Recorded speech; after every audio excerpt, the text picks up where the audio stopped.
Namaste and welcome. It is Rishi here from meditatewithrishi.com, and in today's video we are speaking about how to be happy with you. One of the most important things in the world, how to be happy with ourselves, because if we're not happy with ourselves, then well, of what use is anything else? Right? So I want to share with you just one thing. If you do this one thing, it is guaranteed that you will be happy with yourself. Okay? It's very easy. It may not be, it's very simple. It may not be easy. Okay? But it is definitely very straightforward. So before we get into that, if you're new to this channel, I have got a gift for you, okay? So for my coaching clients, I've designed something called a peace cheat sheet called the 11 yogic rules for daily peace, okay?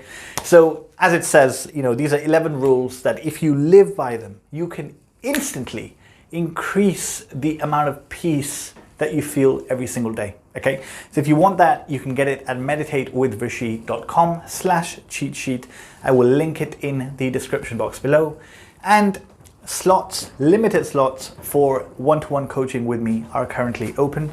So if you want to book a free consultation, you can do that at meditatewithrishi.com. Okay, all right. So what is this one thing that will ensure that you are happy with yourself? I'm going to start by plainly just telling you what it is, okay? It is that you should be doing what you are supposed to be doing in order to become who you want to become. I'll say that again. You should be doing what you are supposed to be doing in order to become the person you want to become, okay?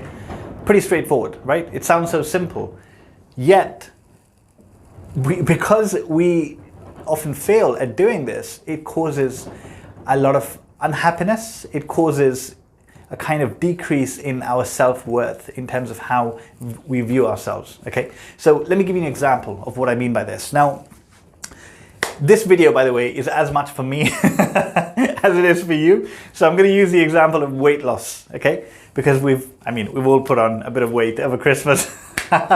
So let's say, hypothetically speaking, okay, you have a goal for yourself that you want to lose 10 kilos. For example, this is just an example. You can apply this principle to anything, okay? So let's say that you want to lose 10 kilos, okay? And we'll call the current version of yourself version 1, and the version who has lost 10 kilos, so the future you, version 2, okay? So version 2 is you now, version 1 is you now, and version 2 is the one that has already lost 10 kilos, okay? Now, it goes without saying that losing 10 kilos, it can either be very easy or very difficult, right? So if you continue as version 1, it's going to be difficult because what got you here will not get you there. But if you transform into version 2, it is actually impossible that you won't lose the weight. Okay, so this version 2, right, of you is behaving in a different way, which is why he or she has been able to lose weight. Okay, so the question we need to ask ourselves is that to become this future version of me, what needs to change? What are the new behaviors, habits, things in my life that I need to change to automatically become that version of me? Okay, really simple. So in this weight loss case, it may be as simple as, these are just examples, right? But it may be as simple as that version of me, version 2, does not eat fried food, okay? No longer eats fried food.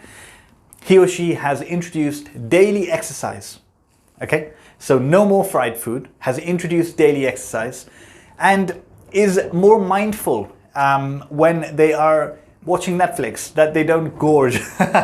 So maybe version 1, has a habit that every time they watch Netflix, they need some junk food and they just like mindlessly gorging.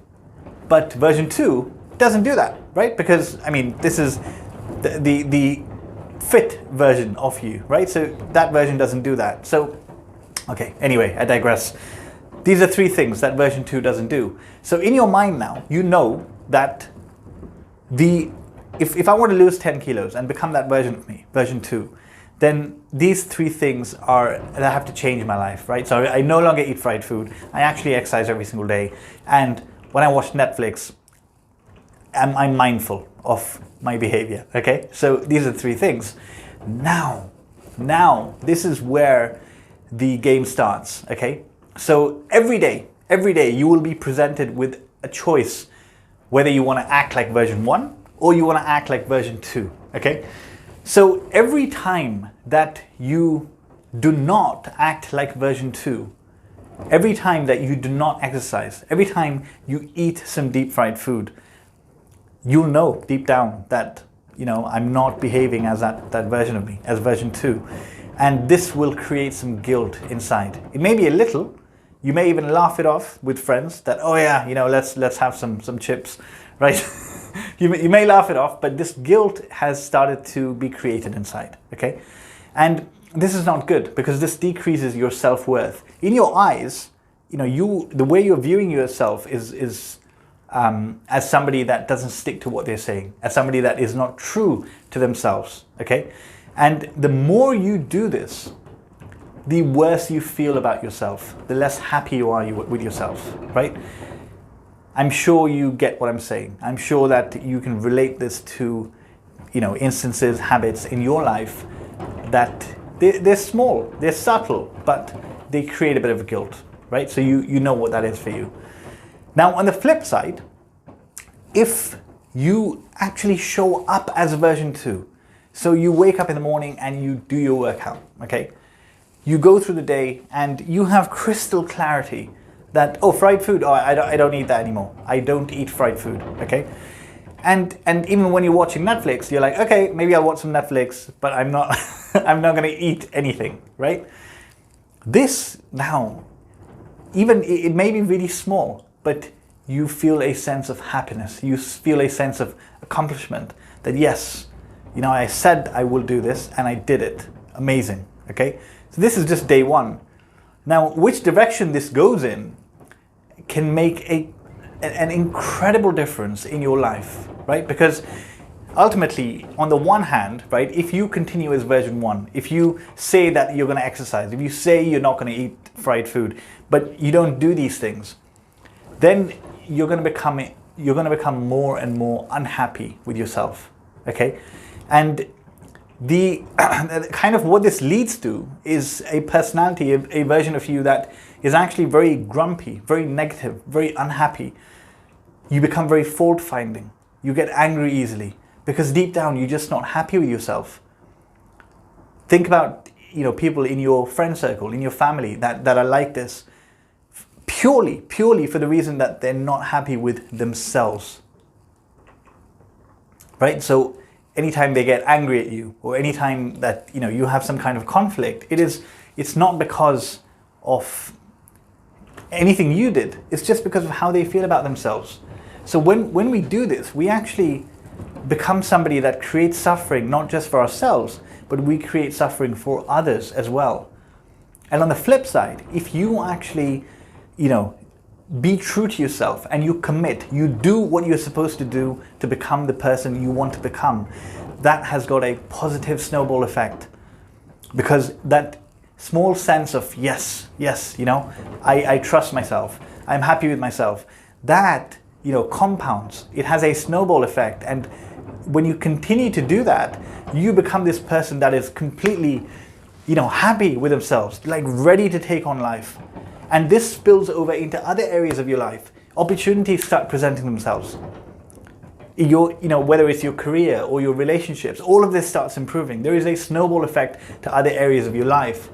Because how you do one thing is how you do everything. How you do one thing is how you do everything, right? So this is why, let's take a CEO, for example, okay? And a CEO of a multi-million-dollar company, somebody who is, who has attained success materially. If that person decides that, this is not for me anymore, I'm turning and I'm going into spiritual life, there is no doubt that this person will will progress so rapidly because it's who they are. It's who they are. They will be waking up. They will be doing their daily practice. They will be applying the principles, right? How you do one thing is actually how you do everything. So if you want to be happy with who you are, then just follow this simple rule. Do what you need to be doing in order to become the person you want to become. Okay? And for that, you need clarity. So you need, first of all, have clarity on who do I want to become? What does this person me look like? How do they behave? Where do they live? What do they, how do they conduct themselves? And the way to get clarity on this is by literally asking the question and writing it down. Asking the question, writing it down, right? So get clarity on that. Get clarity on, okay, what does that person, how does that person behave? What do they do? How are they different from what I am right now? So back when I was in my days of drinking alcohol, doing drugs, all these things, I knew that I'm not the version of me that I want to be. Like, I'm not living up to my potential. And I knew that the moment I do live up to my potential, the things that I want, whether it's relationships or whatever it may be, it will just naturally come. It will just naturally come. And this is true. Actually, this is how it works, right? So I digressed a bit, but ultimately the point is that if you want to be happy with yourself, follow this rule. Do what you know you should do, what you're supposed to be doing to become the person that you want to become. And when you do that, not only will you become more happy, but this happiness and positivity that you feel will radiate out. It will flood into, your family, your friends, all of this. So this is I know it's really simple, but the problem is that we don't do it, right? It's simple. I know it's simple. This is not rocket science. I'm not speaking about anything complicated here. It is really simple, but the power is in the doing. The power is in the doing, okay? So I really hope that helps. That's it for today. Thank you very much for listening. Namaste.